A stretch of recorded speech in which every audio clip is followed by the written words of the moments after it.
Media మిత్రులందరికీ నమస్కారం అండి. నా పేరు తాండ్ర సాంబశివరావు. ఆంధ్రప్రదేశ్ రాష్ట్ర మాజీ సైనిక సంక్షేమ సంఘానికి రాష్ట్ర అధ్యక్షునిగా ఉన్నాను. ఈరోజు ప్రధానంగా రాష్ట్ర వ్యాప్తంగా ఉన్నటువంటి మాజీ సైనికుల కుటుంబ సభ్యుల యొక్క చిరకాల వాంఛను, చిరకాల కోరికను ఏదైతే ప్రపంచవ్యాప్తంగా ప్రఖ్యాతిగాంచినటువంటి తిరుమల తిరుపతి దేవస్థానం, అదేవిధంగా ఎంతో వేల మంది, కోట్ల మంది అభిమానుల్ని, భక్తుల్ని కలిగినటువంటి వెంకటేశ్వర స్వామి సన్నిధిలో దేశ సేవ చేసినటువంటి, దేశ రక్షణలో అనేక ఇబ్బందులు పడి, అనేక కష్టాలు పడి, అనారోగ్యాలకు సైతం గురయ్యి, అంగవైకల్యాలను సైతం పొందినటువంటి మాజీ సైనికులకి ప్రత్యేకమైనటువంటి దర్శన సదుపాయాలు కల్పించాలని చెప్పి, అదేవిధంగా వసతి సదుపాయాలు కూడా కల్పించాలని చెప్పి మేము ప్రధానమైనటువంటి డిమాండ్తో తిరుపతి దేవస్థానం ఈఓ గారిని, అదేవిధంగా చైర్మన్ గారిని కూడా కలిసి వినతి పత్రం ఇవ్వడానికి ఇక్కడ రావడం జరిగింది. గమనిస్తే తిరుమల తిరుపతి దేవస్థానంలో ప్రత్యేక దర్శన వసతి సైనికులకు, ఎవరైతే సర్వింగ్లో ఉన్నారో వారికి కల్పించడం చాలా సంతోషదాయకం, వారికి అవసరం కూడా ఉంది. అదేవిధంగా మాజీ సైనికులకు కూడా తిరుమల తిరుపతి దేవస్థానంలో మాజీ సైనికుల కుటుంబ సభ్యులకు కూడా ప్రత్యేక దర్శన వసతి, అదేవిధంగా వసతి సదుపాయాలు కూడా కల్పించాలని చెప్పి మేము కోరుకుంటా ఉన్నాం. ఇది ఈరోజు వచ్చినటువంటి కోరిక కాదండి. చిరకాలంగా ఆంధ్రప్రదేశ్ రాష్ట్రంలో రాష్ట్ర వ్యాప్తంగా ఉన్నటువంటి మాజీ సైనికుల ఎన్నో వందల సంవత్సరాల నుంచి ఉన్నటువంటి కోరికని మేము ఈరోజు తిరుమల తిరుపతి దేవస్థానం వారి దృష్టికి తీసుకురావడం జరుగుతుంది.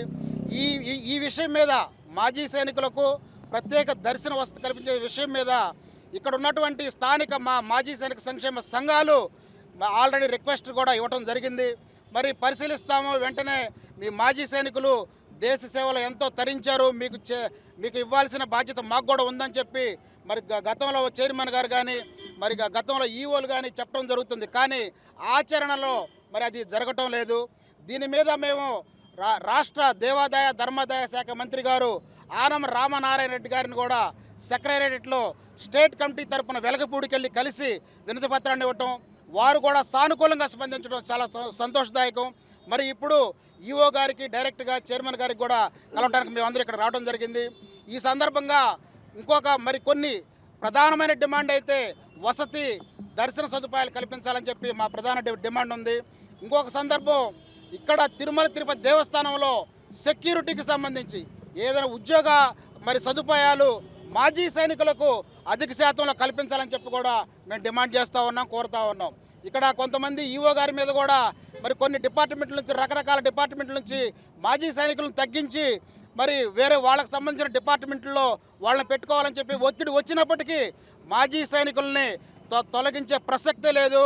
వారు దేశానికి సేవ చేసిన సైనికులు అని చెప్పి మాజీ సైనికులను కొనసాగిస్తున్నటువంటి తిరుమల తిరుపతి దేవస్థానం చైర్మన్ గారికి, ఈఓ గారికి, ఎగ్జిక్యూటివ్ ఆఫీసర్ గారికి మా రాష్ట్ర వ్యాప్త మాజీ సైనికుల తరపున ధన్యవాదాలు తెలియజేస్తున్నాము. అదేవిధంగా మాకు అందినటువంటి సమాచారం ప్రకారం ఇంకా 150 పోస్టులు సెక్యూరిటీ గార్డులుగా ఇక్కడ ఖాళీగా ఉన్నాయని చెప్పి మాకు తెలియవచ్చింది. ఆ 150 పోస్టులను కూడా మా మాజీ సైనికులకు కల్పించాలని చెప్పి మేము మా రాష్ట్ర సంఘం తరపున డిమాండ్ చేస్తూ ఉన్నాం సార్.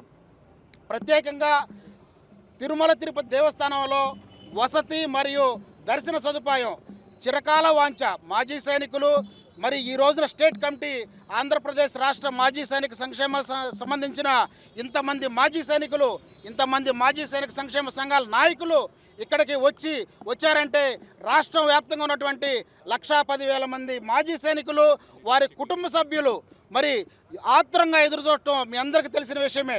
ఈ రోజున ఏం జరిగిద్ది, ఈఓ గారు ఎలాంటి నిర్ణయం తీసుకుంటారు, చైర్మన్ గారు మాజీ సైనికుల పట్ల ఎలా స్పందిస్తారు అని రాష్ట్ర వ్యాప్తంగా మాజీ సైనికులు ఆత్రంగా ఎదురు చూస్తున్నారు.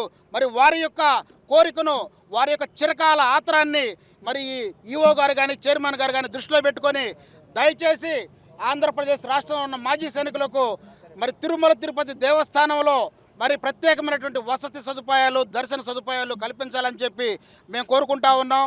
అదేవిధంగా సెక్యూరిటీ డిపార్ట్మెంట్లో ఉన్న ఉద్యోగాలు కూడా మాజీ సైనికులకు మరి కల్పించాలని చెప్పి ఈ రోజున 26 జిల్లాలకి 28 జిల్లాల నుంచి కూడా మరి మాజీ సైనికులు రావటం, ఇంకా వస్తూ ఉన్నారు, దారిలో ఉన్నారు, దూరాభారాల నుంచి, సుదూర ప్రాంతాల నుంచి, శ్రీకాకుళం నుంచి మదనపల్లి వరకు, ఇక్కడ స్థానిక తిరుపతిలో ఉన్నటువంటి అసోసియేషన్ల పిలుపు మేరకు, రాష్ట్ర ఏపీఆర్ఎంఎస్ఎస్ రాష్ట్ర సంఘం పిలుపు మేరకు కథలు రావడం చాలా సంతోషం.